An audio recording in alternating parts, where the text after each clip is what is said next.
ये अब हम पढ़ने वाले हैं फलनों का संयोजन। इसके पहले अभी तक हमने जो पढ़ा वो संयोजन नहीं था, हमने रिलेशन को दिखाया और दो फलनों के बीच संबंध को स्थापित किया। और यहाँ पर हमको देखना है कक्षा 11वीं में आप दो फलनों को कैसे जोड़ा जाता है, दो फलनों के बीच कैसे गुणा किया जाता है, दो फलनों को कैसे भाग दिया जाता है, इसके बारे में हम लोग पिछली कक्षा में 11वीं में पढ़ लिया है। ठीक है, लेकिन यहाँ पर क्या है, दो फलनों के बीच देखिए यहाँ पर संबंधित है। हमारे पास दो फलन होंगे, दो सेट होगा जिनमें हम संबंध दिखाए कि ए बी से रिलेटेड है, ए बी से संबंध बनाता है और बी सी से बनाता है। लेकिन अब हमको क्या पढ़ना है, इसमें जो ए बी से और बी सी से है तो क्या ए सी से संबंधित होगा, इसको जानना है हमको। इसमें तीसरा आ जा रहा है, यानी ए सी से संबंध बनाएगा कि नहीं बनाएगा। अगर ए सी से संबंधित है तो इसको हम कैसे डिनोट करेंगे, ये दिखना आपको समझना है। यहाँ पर दिया है ऐसे कुछ बनाया हुआ है जिसे जब अगर ए बी से रिलेटेड है और बी सी से रिलेटेड है तो अगर ए सी से रिलेटेड होता है तो यानी इनका संबंध इनसे बनता है। तो देखो ए बी का संबंध है, फलन है, और बी सी का फलन है, एक दूसरे से जुड़े हुए हैं। तो यही कैसे जुड़ेगा इससे, तो आप कुछ गॉफ या फाक के रूप में लिखेंगे। जैसे कि मान लीजिए कि हमारे पास एक फलन है यहाँ पर जो है ए, ठीक है, और एक किससे जुड़ा है, बी से, ए बी से जुड़ा हुआ है। यहाँ पर हो गया बी, और बी सी से भी जुड़ा है, यहाँ हो गया सी।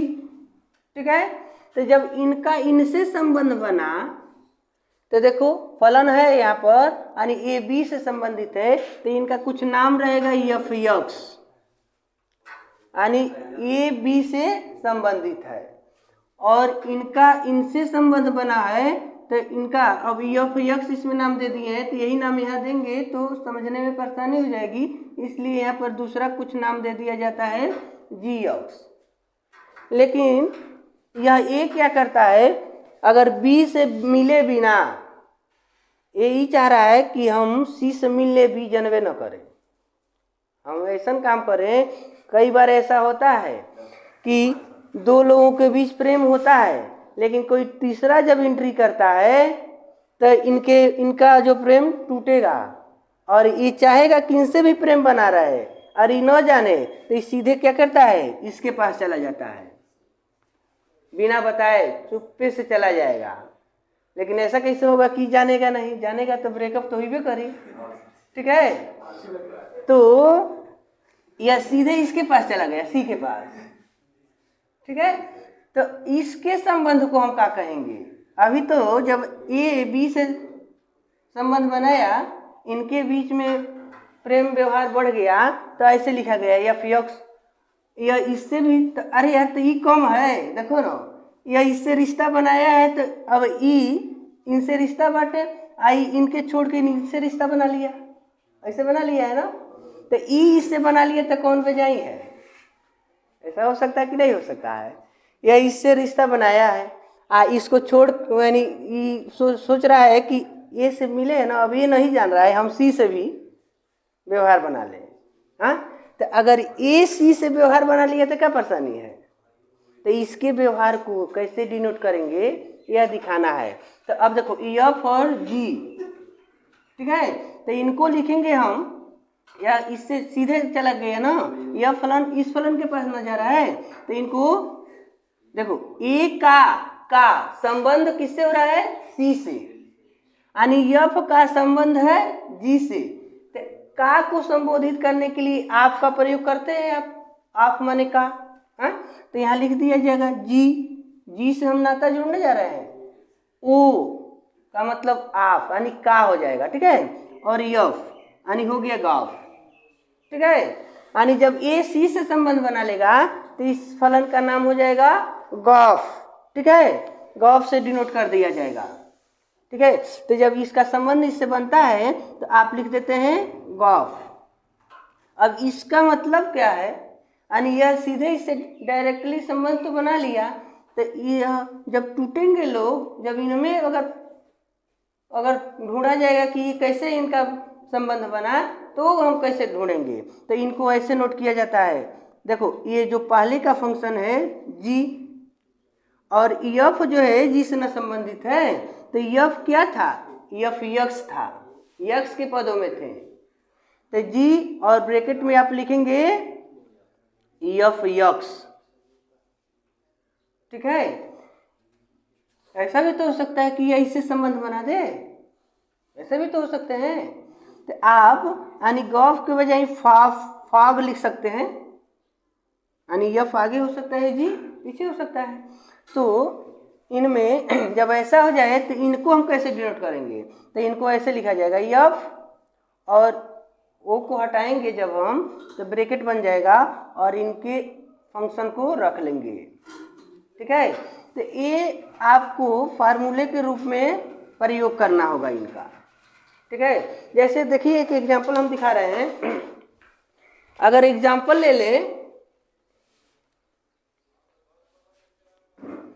अगर हमारे पास कोई मान लो एफ एक्स बराबर दे दिया जाए साइन एक्स, ऐसे हो सकता है कोई फलन हमारे पास, या दूसरा फलन जी एक्स बराबर ले लेते हैं लॉग एक्स।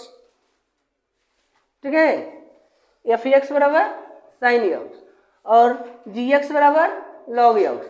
तो अब देखना है कि अगर इनका हम गॉफ निकालते हैं या फॉग निकालते हैं तो क्या संबंध बनता है। तो अगर हम गॉफ निकालते हैं,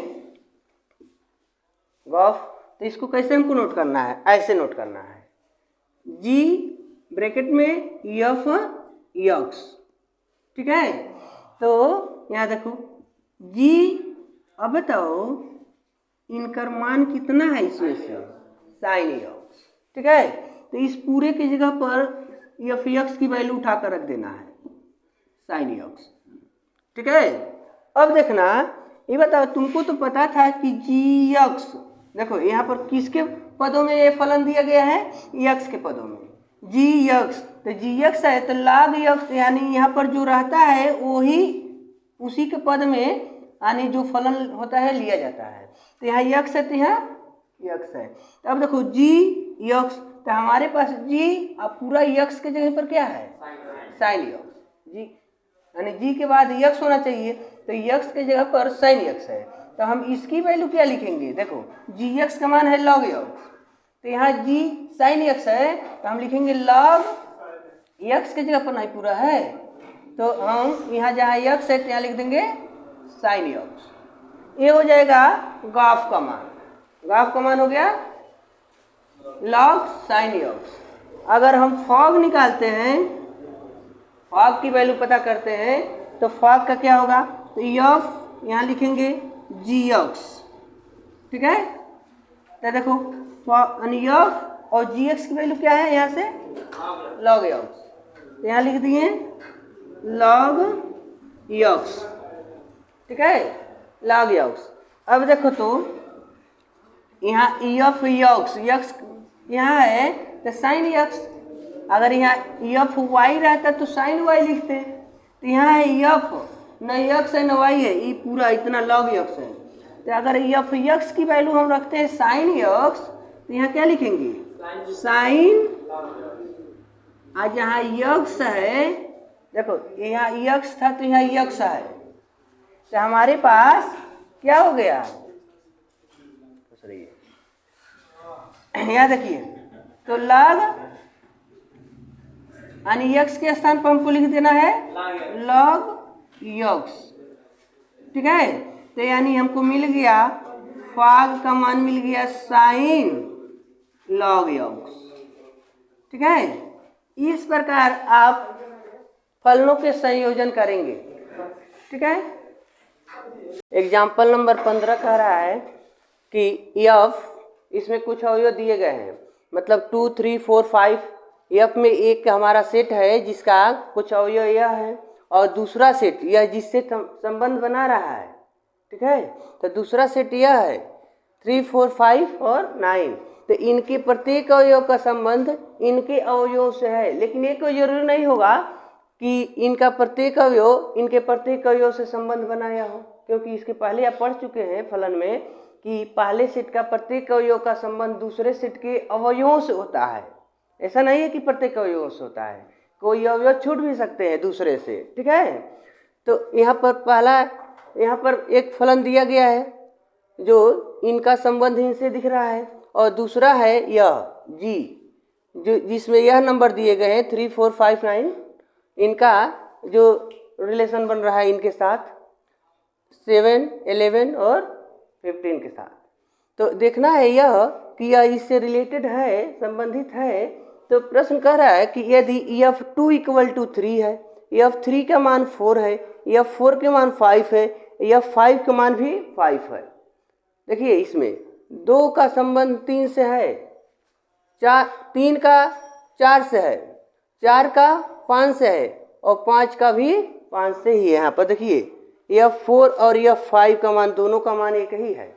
उसी प्रकार जी में देखिए, दूसरे फलन में देखिए, यहाँ पर कह रहा है G3 अगर लेते हैं तो G3 का मान क्या दिया है 7, G3 पर 7, और G4 की वैल्यू भी 7 ही दिया है। ये 3 और 4 दोनों 7 से ही संबंधित हैं। यहाँ पर पुनः G5 और G9, G5 और 9 दोनों यह 11 से, दोनों का मान 11 दिया है, यानी दूसरा सेट जो रहा होगा उसमें 15 छूट गया है, उससे कोई संबंध नहीं बनाया। तो प्रश्न कह रहा है गॉफ बताइए, गॉफ कितना होगा। तो गॉफ को निकालने के लिए हम सबसे पहले क्या करेंगे, देखिए यहाँ पर, तो गॉफ के लिए आप फार्मूला जानते हैं, होता है G ब्रैकेट में F(x), इसका यूज करेंगे, ठीक है।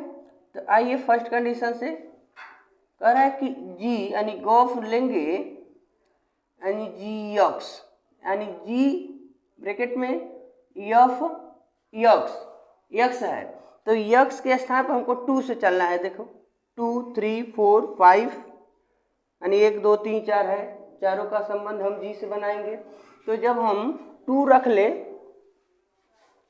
2, तो देखिए GIF2, यहाँ पर F2 है, तो F2 का मान क्या है, तो यहाँ देखिए F2 का मान 3 है, तो यहाँ रख देंगे 3, F2 के जगह पर 3।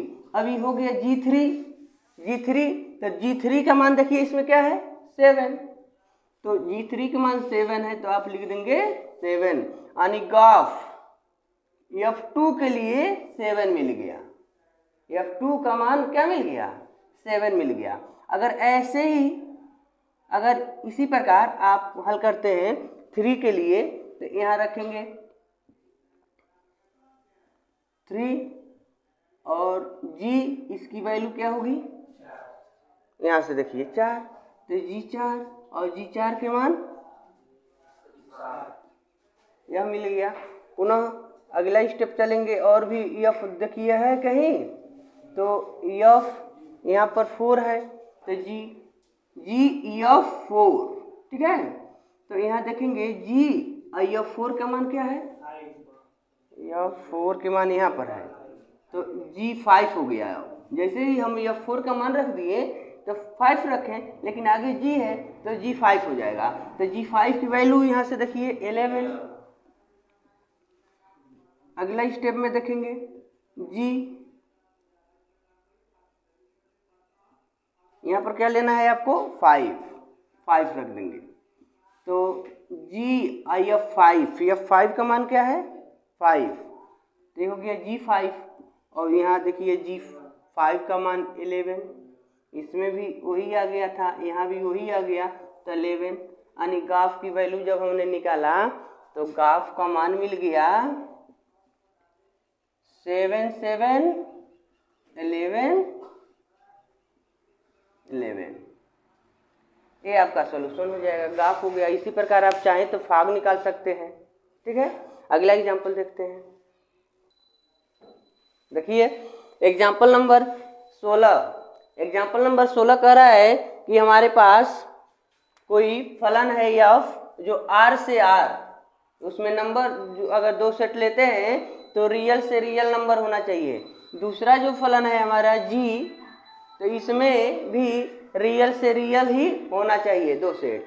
तो अगर इनको हम यानी जो फलन हमारा एफ है, अगर इसका मान एफ एक्स बराबर cos x है और दूसरा जो फलन है हमारा जी, तो इसका मान दिया है जी एक्स बराबर 3x², तो कह रहा है कि आप सिद्ध करिए कि गॉफ नॉट इक्वल टू फॉग। गॉफ जो होगा फॉग के बराबर नहीं होगा। अरे यह फॉग का मतलब ये है, ये मत समझ लेना कि फॉग माने वो फॉग क्या चल रहा है, फॉग चल रहा है, तो फॉग नहीं चल रहा है। ये फलन एंड रिलेशन बनाया जा रहा है, एक दूसरे के बीच संबंध बन रहा है, ठीक है। तो हम पहले गॉफ निकालेंगे, फॉग निकालेंगे, उसके बाद देखेंगे दोनों की वैल्यू एक दूसरे के बराबर है कि नहीं है, ठीक है। तो आइए यहाँ पर सबसे पहले हम गॉफ निकालेंगे। तो गॉफ होता है, गॉफ x इक्वल टू क्या होता है, जी ब्रैकेट में लिखते हैं एफ एक्स, ठीक है। तो इसी के आधार पर यहाँ देखिए गॉफ, यहाँ एक्स है हमारे पास, तो एक्स को नोट कर रहे हैं जी और एफ एक्स। तो एफ एक्स का मान देखो तो वहाँ क्या है, एफ एक्स का मान क्या है, तो इसको हम हटा दें और सीधे यहाँ लिख दें ब्रैकेट में कॉस एक्स, ठीक है। यानी गॉफ की वैल्यू हो गई जी कॉस एक्स, क्योंकि एफ एक्स के मान है कॉस एक्स, तो इसके स्थान पर हमने रख दिया कॉस एक्स। अब देखिए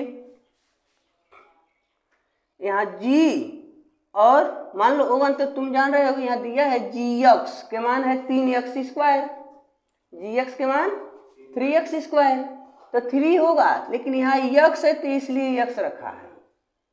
तो हमारे पास g आज जहाँ x होना चाहिए वहाँ क्या दे दिया, cos x। हम अगर ई केवल रहा होता है जी एक्स, तो इसके स्थान पर खड़ा कर लिख देते 3x²। अगर यहाँ रहता p जी पी तो लिख देते 3p²।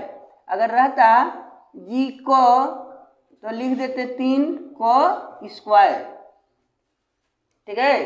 तो ये बताओ जब हमको दे दिया है जी cos, तो काहे नहीं लिख दे रहे हैं 3 और cos x², ठीक है। तो गॉफ की वैल्यू मिल गई बाबू 3। अब कोष्टक टूटेगा तो स्क्वायर x² नहीं होगा, cos² होगा। आप ऐसे लिखेंगे cos² x, क्यों, क्योंकि यहाँ पर यह कोण है। तो जब हम त्रिकोणमितीय अनुपात का वर्ग करते हैं तो उसके कोण का वर्ग नहीं करते हैं, ठीक है। तो हम यहाँ लिख दिए 3 cos² x, तो ये गॉफ हो गया। और फॉग निकालते हैं, देखिए फॉग की भी वैल्यू इतना आती है। अगर फॉग की वैल्यू इतना आएगी तो कहेंगे दोनों बराबर हो जाएगा, अन्यथा इसका फॉग जब निकालेंगे इतना नहीं प्राप्त होगा तो कहेंगे कि एक दूसरे के बराबर नहीं है, और जो हमको सिद्ध करने को कह रहा है वो सिद्ध हो जाएगा, ठीक है। यहाँ देखिए, यहाँ लिखेंगे फॉग, तो फॉग x इक्वल टू क्या होता है एफ, और ब्रैकेट में लिख देंगे जी एक्स, ठीक है। तो फॉग एफ इनका मान हो गई ने 3x²। तो सेम वही कॉपी करिए कि अगर एफ एक्स है, देखो एफ एक्स तो क्या लिखा जा रहा है cos x, मतलब एफ एक्स अगर ये रहता f2 तो खाली cos2 लिख देते, तब fp तो ये नहीं कि आप cos नहीं लिखेंगे, cos लिखेंगे, खाली x के x है तो यहाँ x न आया है तो cos तो रह रहा है, x के स्थान बदल रहे हैं तो आप लिखेंगे cosp। तो हमारे पास f 3x² है तो केवल x के स्थान बदलेंगे, cos तो रहेगा हमारे पास। तो फॉग यहाँ लिखेंगे इसके स्थान, पूरे के स्थान पर cos, और x के स्थान पर क्या है 3x², तो आप लिख देंगे 3x²। अभी नहीं है कि यहाँ से यह उठ कर यहाँ आ जाएगा और चाहे यह 3 आकर आगे खड़ा हो जाएगा, ऐसा नहीं कर सकते क्योंकि अब यह क्या हो गया, कोण बन गया, ठीक है। अब इसको और इसको देखिए, दोनों की वैल्यू बराबर है। जब दोनों की वैल्यू बराबर नहीं है तो कह देंगे अतः यानी गॉफ नॉट इक्वल टू फॉग। इस प्रकार यह सिद्ध हो जाता है कि दोनों एक दूसरे के बराबर नहीं है। देखिए एग्जाम्पल नंबर 17। एग्जाम्पल नंबर 17 कह रहा है कि एफ एक्स बराबर इतना और जी एक्स बराबर इतना, लेकिन एफ एक्स की वैल्यू देने के बाद कुछ हिदायत दिया है, अलर्ट कर रहा है। कह रहा है कि जो फलन हमारा एफ है, तो देखिए यहाँ पर ऐसे लिखा है आर, यानी 7/5 से पुनः दिया है आर तक 3/5, मतलब 7/5 इसमें मत रखिएगा, आप कोई भी रियल नंबर लीजिएगा। एफ जो फलन है रियल नंबर के लिए है, लेकिन इसमें 7/5 नहीं रखना है, बाकी कोई संख्या रख सकते हैं। क्यों 7/5 रखने से मना किया है? यहाँ पर देखो x के जगह पर अगर 7/5 रख दे तो 5 से 5 कट जाएगा, बचेगा 7, और 7 में जब 7 माइनस करेंगे तो 0 हो जाएगा। तो जब ये 0 हो जाएगा तो इसका कोई अस्तित्व नहीं रह जाएगा, ठीक है। इसलिए पहले से कह दिया है कि 7/5 आपको इस रियल नंबर में नहीं लेना है, ठीक है। उसको हमने इस पर नोट नहीं किया। पुनः दिया है दूसरा है फलन जी एक्स है हमारा जो, तो उसमें भी दिया है कि 3/5 और 7/5 नहीं रखना है। तो 3/5 यहाँ रख लेते हो तो 5 से 5 कट जाएंगे और 3 - 3 हो जाएगा तो ये 0 हो जाएंगे। इसलिए ये सब नंबर रखने के लिए मना किया है, लेकिन अभी हमने इसमें बताया 3/5 नहीं रखना है। पुनः दिया है 7/5, क्योंकि यह दूसरे सेट से किसी से संबंध बनाया होगा, तो इसलिए उसका दूसरा सेट जो मिलेगा उसमें 7/5 नहीं रखना है, और इस वाले में यह जिससे संबंध बनाया होगा उसमें 3/5 नहीं रखना है। तो इस प्रकार इसमें जो रियल नंबर देने को मना किया है उसको आप उसमें यूज नहीं कर सकते हैं। पुनः कह रहा है कि फॉग, देखिए यहाँ पर कह रहा है सिद्ध करना है। क्या सिद्ध करना है? फॉग इक्वल टू आई ए, मतलब ए कोई सेट है, लेकिन उस सेट की वैल्यू क्या मिलनी चाहिए? आई का मतलब क्या? आइडेंटिटी, मतलब तत्समक। आव्यू हम लोग पढ़े ना पहले क्या, तो यहाँ पर तत्समक हमारा सेट होना चाहिए, जो भी मिलेगा तत्समक के रूप में मिलना चाहिए, आइडेंटिटी होना चाहिए। और गॉफ निकालेंगे तब भी वही, तो आइडेंटिटी जो होता है इकाई के रूप में होता है, यानी एक ही नंबर दोनों में प्राप्त होनी चाहिए। तो यहाँ पर भी आई है, यहाँ पर भी आई है, दोनों का गॉफ और फॉग दोनों की वैल्यू सेम होनी चाहिए। दूसरा कंडीशन कह रहा है, यहाँ पर कहा है कि आई ए एक्स, मतलब आई जो है हमारा उसमें एक्स, उसकी वैल्यू हमको क्या प्राप्त होना है? एक्स के रूप में, और दूसरा सेट जो है उसमें भी एक्स मिलेगा। फॉर ऑल, यानी सभी के लिए एक्स एलिमेंट ए होगा और एक्स एलिमेंट बी होगा। आप कोई भी नंबर रखेंगे, कोई भी एक्स की वैल्यू ले लेंगे, लेकिन जो उसका संबंध बनाएगा दूसरे सेट में जो नंबर हमको प्राप्त होते हैं उस सेम नंबर प्राप्त होना चाहिए, तभी तो वो तत्समक बन सकता है, ठीक है। देखिए अब इसको हम कैसे सिद्ध कर सकते हैं, तो गॉफ और फॉग की वैल्यू हम निकालेंगे। तो सबसे पहले हम गॉफ निकालेंगे कि गॉफ क्या है। तो गॉफ एक्स इक्वल टू होता है गॉफ, तो जी ब्रैकेट में लिखते हैं एफ एक्स, ठीक है। तो थोड़ा सा यहाँ से लिखते हैं, तो देखिए गॉफ और एफ एक्स की वैल्यू देखो इतना है, ठीक है। तो यहाँ रखेंगे 3x + 4/5x - 7। अब देखो जब हम मान रख देते हैं तो जी एक्स होगा, चाहिए जी एक्स होना चाहिए ना, लेकिन एक्स के स्थान पर कुछ इतना नंबर मिल गया हमको, ठीक है। तो इसके पहले अभी एग्जाम्पल में हम पढ़े थे कि जब कुछ वैल्यू रखते हैं, मान लो ये जी एक्स होना चाहिए और जी एक्स के मान इतना है, इसमें भी एक्स आया है, तो लेकिन हमारे जी एक्स जो फलन है, तो हमारे फलन में एक्स के स्थान पर अब क्या मिल गया? इतना कुछ मिल गया ना। तो हम जो जी एक्स का मान जानते हैं, जी एक्स का मान इतना होता है, तो उसमें जहाँ जहाँ एक्स है वहाँ वहाँ क्या लिख देंगे आप? यह नंबर रखेंगे, ठीक है। तो देखिए 7 और एक्स के स्थान पर ये पूरा रखिए, 3x + 4/5x - 7 + 4 यहाँ देखिए 5x है, तो 5 ब्रैकेट में x मान या पुनः रखेंगे पूरा, इसके स्थान पर रख रहे हैं तो 3x + 4 अपान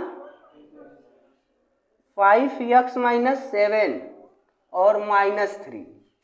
ठीक है, आइए यहाँ से सॉल्व करेंगे। अगर ये ब्रैकेट टूट जाए तो यह जो 7 है ऊपर के नंबरों से गुणा कर लेगा, ऊपर वाले भिन्न से कर लेगा, और ये हर है, इसका हर कुछ नहीं है तो 1 है। तो हर बराबर करने के लिए हम क्या करेंगे, इनवर्स मल्टीप्लाई 3 गुणा कर देंगे। वही काम यहाँ भी आपको कर लेना है। तो 7 का गुणा इन लोगों से कर दीजिए। देखिए या अभी कितना हो गया, 21x + 28, और यह जाएगा इनसे गुणा करने तो यह कितना हो जाएगा, तो यह इनसे गुणा कर देगा तो ये प्लस है, प्लस 20x और 4 7 से गुणा करेंगे तो 7 चौके 28। नीचे जैसे हर है वैसे नोट कर लेना है। 5x - 7 पूरा का बट्टा हम लिखेंगे, वही काम यहाँ करिए। इसका गुणा इससे करेंगे तो 15x, और जब 5 इससे गुणा करता है तब 20। लेकिन देखो ये माइनस है, ये जो कुछ भी लिखोगे गुणा करके उसका चिन्ह क्या होना चाहिए, बदल जाना चाहिए। तो जब यह इनसे गुणा करेगा तो 15x निगेटिव हो जाएगा क्योंकि ये पॉजिटिव है, और वहाँ जाएगा तो इसके नाते वो माइनस हो जाएंगे। पुनः यह नंबर इससे गुणा करेगा, लेकिन ये माइनस से माइनस मिलके प्लस हो जाएंगे, 21 हो गया। हर जो है 5x - 7। अब देखो यह हर और यह हर दोनों हर बराबर है तो इनसे निगलेक्ट हो जाएगा। अब जो बच गया उसको देखो, यहाँ पर ये दोनों यक्स वाले को जोड़ लो बाबू।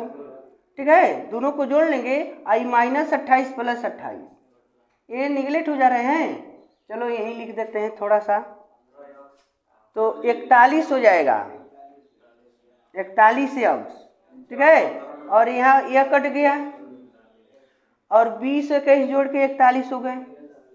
तो देखो ये कट गए, x बच गया। आज आपसे कहा गया था ना कि जब फॉग निकालेंगे, गॉफ निकालेंगे तो IB का मान इतना है, IB का मान x मिले चाहिए। तो हमने फॉग निकाला, सॉरी गॉफ निकाला, तो गॉफ निकाल लिए। तो गॉफ में क्या कह रहा था कि IB के मान x आवे चाहिए। तो देखो हमको मिल गया ना, कह सकते हैं तो IB = x प्राप्त हो गया। इसी प्रकार अब अगर फॉग निकालते हैं, देखो यहाँ फॉग निकालते हैं, तो फॉग निकालेंगे तो उसमें हमको यही मिलना चाहिए, यहाँ पर कहा है IA पर x मिलना चाहिए। ठीक है, तो देखिए थोड़ा इनको हटा देते हैं जी। तो f(x) फॉग g मतलब फॉग x है, तो यहाँ लिखेंगे f ब्रैकेट में gx। ठीक है, तो नंबर रखो इनका f और gx के मान यह है, तो gx के मान 7x + 4 अपान 5x - 3। ठीक है, तो अब देखो तो f(x) का वैल्यू क्या होता है, इतना है। ix की जगह पर क्या दे दिया, f(x) की जगह पर इतना दे दिया। तो जैसे इसमें काम किए हैं वैसे इसमें भी काम करेंगे, हम यही रखेंगे f(x) की जगह पर। लेकिन यहाँ जहाँ जहाँ x है उसमें क्या रखना है आपको, यह पूरा नंबर रखना है। ठीक है, तो देखिए 3x, तो x की जगह पर हमको रखना है 7x + 4 अपान 5x - 3 + 4 अपान 5 ब्रैकेट में 7x + 4 अपान 5x - 3 -7। ठीक है, अब गुणा कर दीजिए, 3 का गुणा ऊपर वाले नंबर से, 21x + 12 हो गया। 3 का गुणा 7 से किए 21 और 3 का 4 से किए तो 12, प्लस यह हर जो है इनसे गुणा करेगा, 3 गुणा करेगा तो यह कितना हो जाएगा 20x, और 3 जब इनसे गुणा करिए तो -12। तो हर वैसे नोट कर लेना है 5x - 3। ठीक है, सेम नीचे भी वही प्रोसेस करना है आपको। यह जो आगे का नंबर है अंश से गुणा कर लेगा 35x प्लस 20। अब यह इनसे गुणा करने जाएंगे तो इनका चिन्ह बदलेगा, तो 7 बचे -35 लिखेंगे, और जब माइनस माइनस गुणा करेगा तो प्लस 21 हो गया। हर है इसका भी 5x माइनस, तो देखो ये हर से हर कट गए, क्या बच गया जी? अरे देखो 12 से 12 कट गया, तो 21 और 20, यहाँ भी ये भी हो गया 41x, और नीचे 35x से 35x कट गया निगेटिव पॉजिटिव होने से, और ये दोनों को जोड़ लिए तो इससे कट गया, तो क्या मिल गया? x मिल गया। तो यहाँ पर कहा था कि जब आप फॉग निकालिएगा तो आई ये आना चाहिए, आई ए की वैल्यू x आना चाहिए, तो हमको इसका मान x मिल गया। ठीक है, तो जो सिद्ध करना था वो नंबर हमको प्राप्त हो गए। इस प्रकार ये कंप्लीट होता है।